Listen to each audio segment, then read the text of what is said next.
everybody. Welcome to Wild Boy Movies, the place to talk movies. And D23 just happened, and they had their big movie announcements as of me recording this, August 9th, 2024. And what I'm going to be doing in this video is breaking down some of the biggest announcements that Disney has made from this event, from all of the major brands, Disney, Pixar, Marvel, and Star Wars. So be sure to hit that like button, subscribe if you haven't already, and go ahead and comment down below what your favorite announcement at D23 was overall. But without further ado, let's get right into it.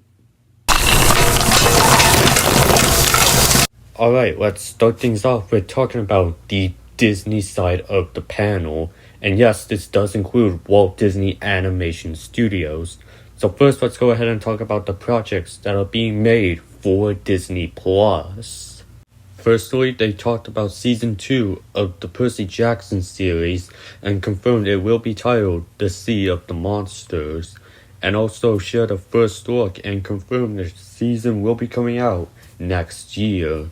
And I just do not care for this season. Another thing I don't care for is a Descendants and Zombies crossover. But now let's go ahead and move on to the theatrical releases, starting with Moana 2.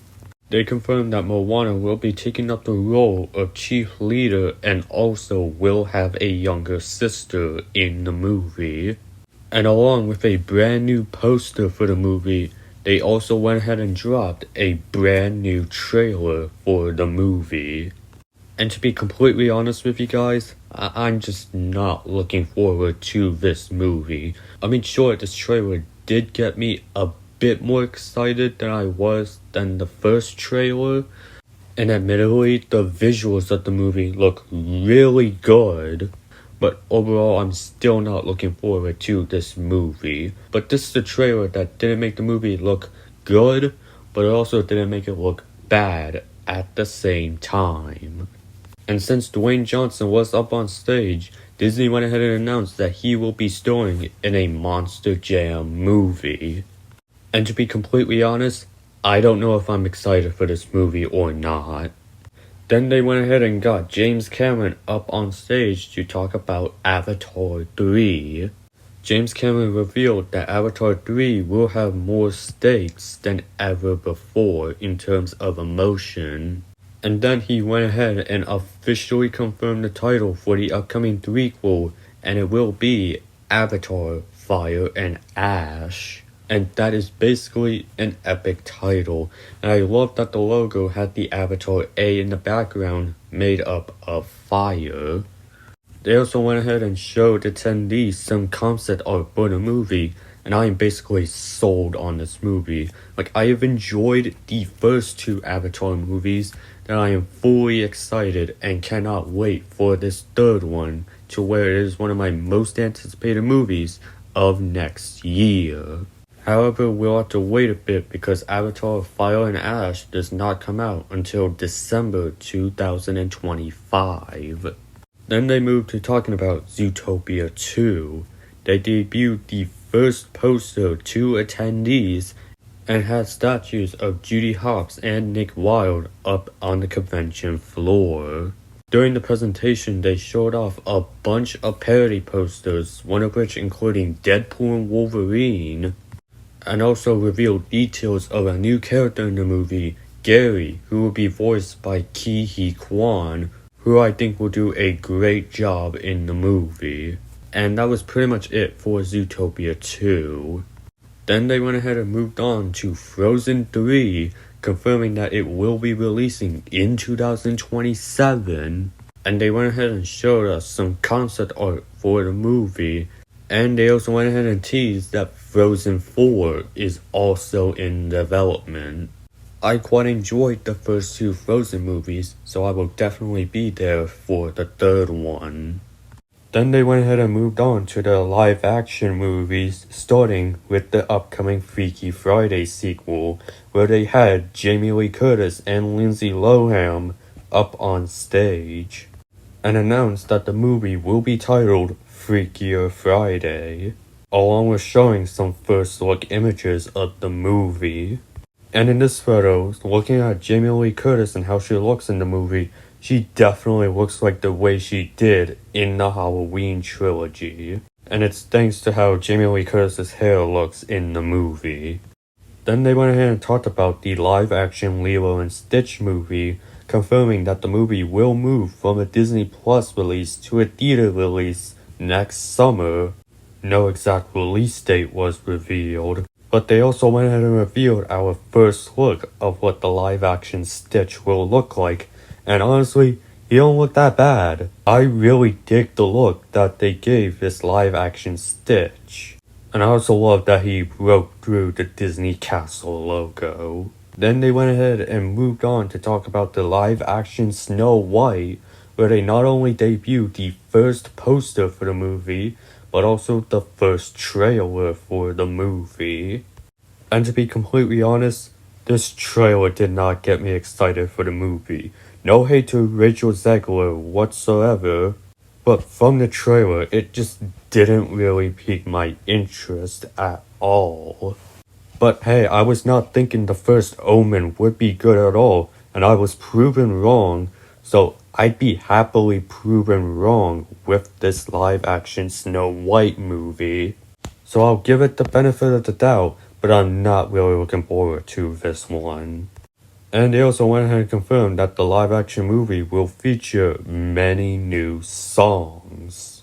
Then they went ahead and moved on to talk about Tron Ares, where they had Jared Leto up on stage, and he also confirmed that 9 Inch Nails will be doing the music for the movie, and also showed a first look to the movie with some information on the footage of that film up on screen for you to read right now.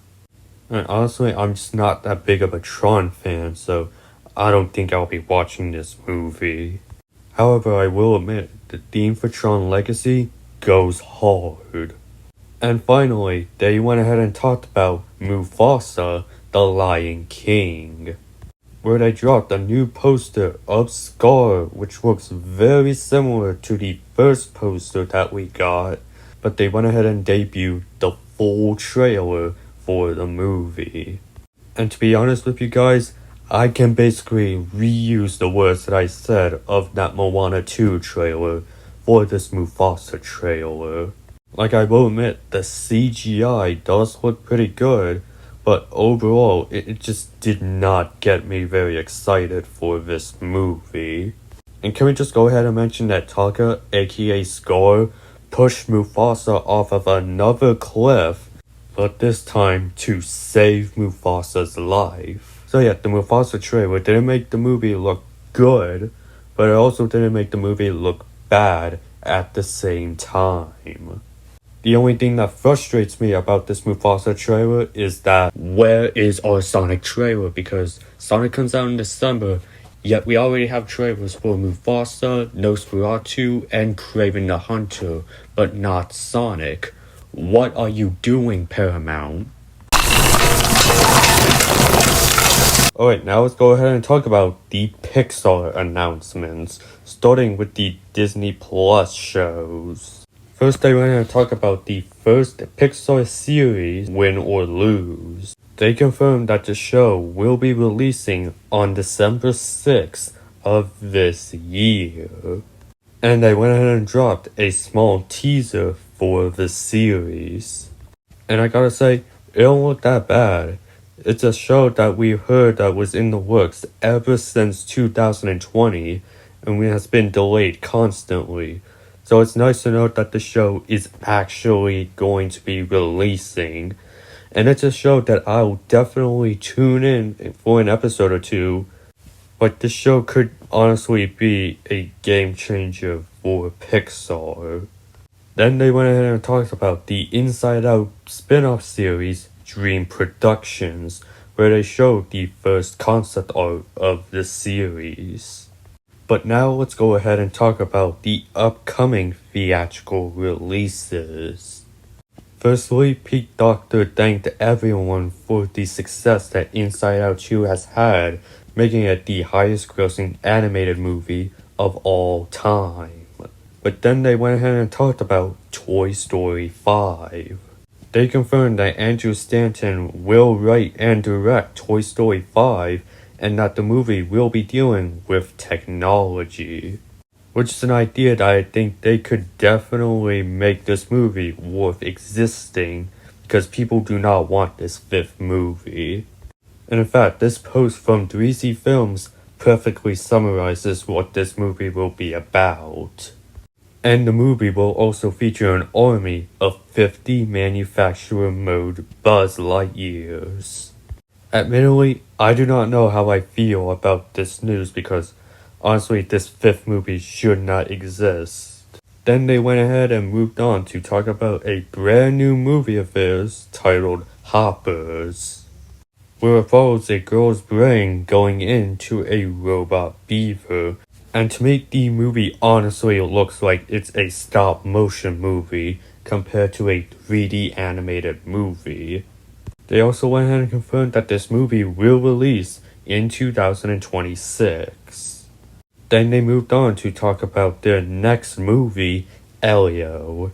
They went ahead and shared a new look at the movie which looks amazing, as well as confirmed that Zoe Saldana will be starring as Elio's aunt in the movie.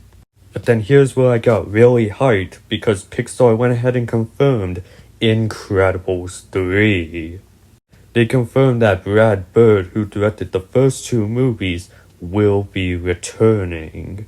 And honestly, I cannot wait for this movie because I honestly think the Incredibles movies are some of the best films Pixar has ever made. The only thing that I really want to see happen in this movie is bring back the Underminer as the main villain. Like, I felt like that from the way the first movie ended, he would be the main villain of the second movie, not the opening scene where the screenslaver was the main villain of the movie. But even if he isn't the main villain of the movie, I'm still gonna be watching this movie no matter what. Alright, now getting to what I was heavily looking forward to from the panel, Marvel Studios. First, let's go ahead and talk about the Disney Plus originals. And I'm gonna be splitting this into two different categories, starting with Marvel Television, which is essentially the live-action MCU TV series. First, they went ahead and talked about the upcoming Ironheart series, where we got a new look at the brand new Ironheart mask that she will be wearing in the series. And they went ahead and showed attendees the first trailer for the series, which just leaked online.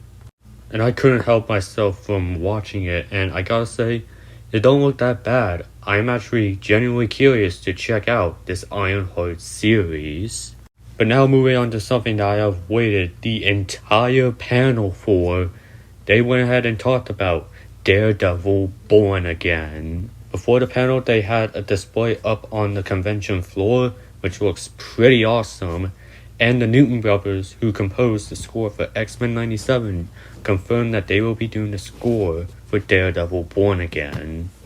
But now getting to the actual panel, they had the cast of the show up on stage, and Jon Bernthal said that it was an honor for him to return as the Punisher in the MCU. They also confirmed that production for Season 2 is gonna start very soon. They also confirmed some other characters that we will be seeing in the show, such as Kamala Khan's dad, White Tiger, and Muse, who, if you don't know, in the comics is a sadistic serial killer who turns his victims into very bloody pieces of art, who seems to be a big threat in the series that will cause Kingpin and Daredevil to work together. And then they went ahead and showed the trailer to attendees, which also happened to leak online. And I couldn't resist myself, so I watched the leaked trailer, and I need this trailer to be officially released online now. That was a pretty awesome trailer and got me even more hyped than I already was for the series. I truly think that this will end up being the best MCU Disney Plus series we have ever gotten. And it's also now an excuse for me to finally watch the Netflix Daredevil series. The show also officially releases March 2025. Then Marvel transitioned to talking about Agatha All Along, where they not only dropped a new poster for the series, which kinda goes hard, they also went ahead and dropped a brand new trailer for the series. And I'm gonna be completely honest, I kinda prefer the first trailer over this second trailer. Like, this one kinda dipped my excitement for the series. Not to where it's completely gone and I no longer want to watch it, because I still am interested in the series. It's just that the first trailer was kind of a better trailer compared to this one. I am still really digging some of the horror elements that they are gonna have in the series, but admittedly, my excitement for the series did kinda drop. I am gonna give it the benefit of the doubt, but I'm kinda not expecting much from this show. And what's funny about Agatha is that literally one day after the show's 2-episode premiere, a day later we are getting the series premiere of The Penguin set in the Matt Reeves Batman universe. Now let's go ahead and move on to Marvel Animation, which had its completely own separate panel. And admittedly, this panel was disappointing, so I'm just gonna quickly go through some of the big announcements for these animated projects. The animation for each show under the Marvel Animation brand will have a very different animation style each show. For What If Season 3, they confirmed some new characters will be appearing in the show, like Moon Knight, White Vision, Ironheart, and Shang-Chi, and that Season 3 will be the last season of What If. For X-Men 97 Season 2, they confirmed that the X-Men will be wearing the Grant Morrison suits from the comics in the second season, and other new characters will be joining in for this second season. For Your Family Neighborhood Spider-Man, they showed off an image with a whole bunch of characters in the show, but I gotta say, I love the art style for this new Spider-Man series. They confirmed new cast members like Hudson Thames and Coleman Domingo, and that Peter Parker will be getting his spider bite during a battle between Doctor Strange and Venom. And the relationship between Peter and Norman will be similar to a what-if scenario to Peter Parker and Tony Stark from the MCU. For Marvel Zombies, the show will be a 4-episode TVMA event series and will feature Mad Max-inspired action sequences, and that the show won't be coming out for a while. And finally, for Eyes of Wakanda, it will be a 4-part series that will be a 3D CGI series. The show will delve into Wakandan history and will deal with keeping Wakanda a complete secret. And also, Iron Fist seems to be appearing in the series. But now let's move on to some of the upcoming MCU movies currently slated for theatrical release. They started with Captain America Brave New World, and they literally showed the exact same footage that they showed to attendees at San Diego Comic-Con. And then they also went ahead and showed a new trailer exclusive to D23 attendees, where a full look of Red Hulk leaked online. And I gotta say, he looks awesome in the movie.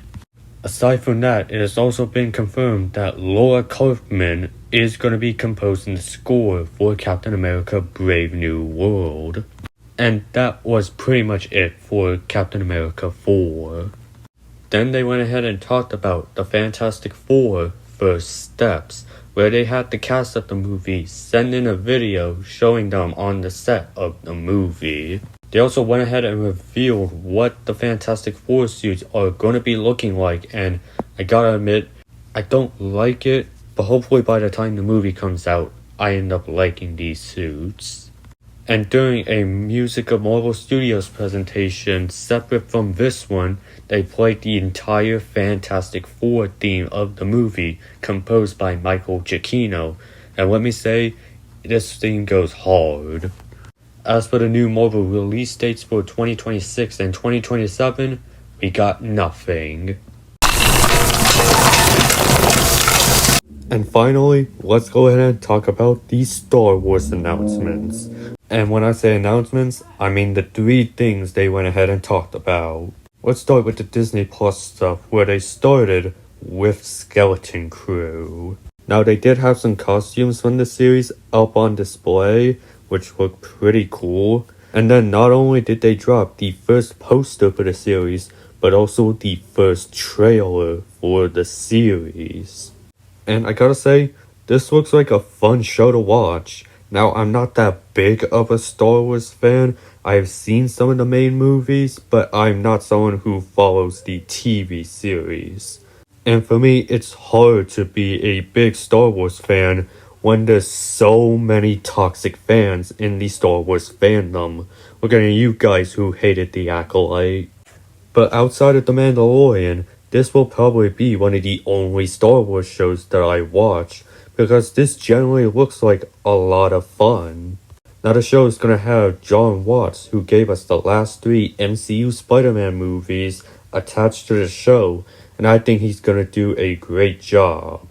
So I will definitely be tuning in for this show.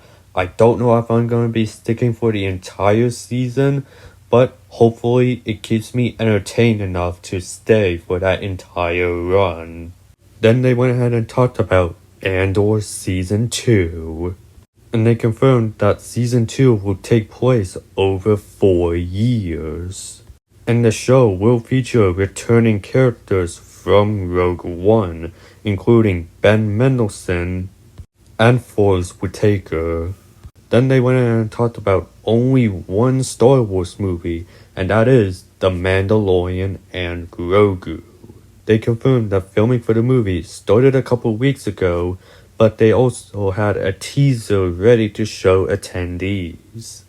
And it shows The Mandalorian and Grogu on Hoth, where he infiltrates a station filled with snowtroopers and even fights giant AT-ATs. And they also confirmed that Zeb from Star Wars Rebels will be returning in The Mandalorian and Grogu. This definitely seems like that this could be one fun and entertaining movie. And that was the big announcements that came out of D23. A lot of exciting stuff, but also there was some stuff that I wasn't really looking forward to. But there were definitely a lot of very exciting things that came out from D23. But be sure to hit that like button, subscribe if you haven't already, and comment down below what your favorite D23 announcement was. And I will see you in the next video, and have a great day.